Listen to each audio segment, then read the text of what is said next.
I've always said that I love drinking because I love the taste of a good beer. An IPA on a nice summer day by the pool, or even in the cold weather, a nice milk stout just tastes perfect. If we've all been to a bar, we all know that buying beer can add up and the dollar signs can get pretty hefty. But when you're given the opportunity like I was, free booze, that completely changes your perspective. As a young guy at about the age of 19, I would drink heavily every single night when I'd get off work.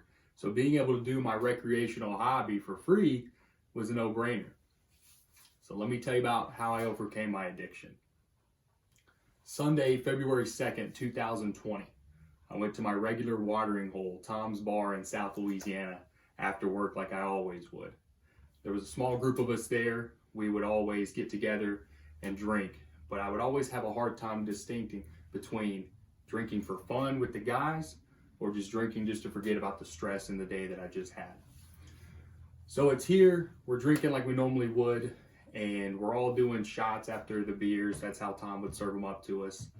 And all of a sudden the crowd gets going wild. A lot of people start showing up, and clearly there's something going on that's different than normal. Normally there's about 10 of us. There's probably about 50 to 75 people in this bar, standing room only. So as the night goes on, we're watching some football. It's the week before the Super Bowl, so they're showing the best games of the season. Can't remember who was playing, but it was pretty good because there's a lot of people cheering it on. And the shots kept coming. Things were getting a little crazy. And I remember there was a point in which I blacked out and don't really remember anything. I'm sure we've all been there. Not really a fun scenario. But I woke up the next morning and I was laying in my bed, fully clothed, and there was a bag of Whataburger laying next to me.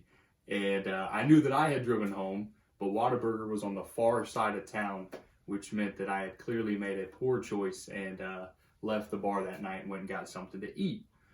It was at that point that I started to think, holy cow, I've been in this situation before. I think we've all stated that, I'm never drinking again. I'm never going to put myself through this again.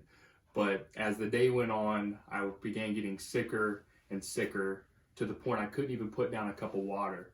I'd immediately just start throwing it up. I tried to think of food, order me a Domino's pizza. As soon as the guy got there and I smelled the pizza, I immediately had to run and obviously throw up. So it was at that point that I did make that decision.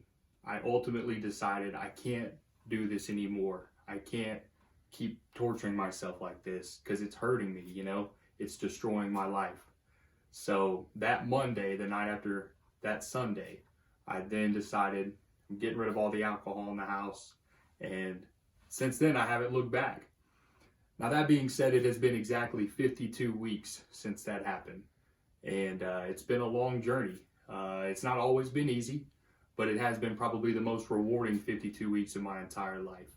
I've been able to find who I really was. I moved back to Tennessee to be a little closer to my family, kind of stay on track with things. I've met someone that I really do care about, and I've been able to have a genuine relationship with someone because I don't have the foggy mind that alcohol can sometimes lead to you.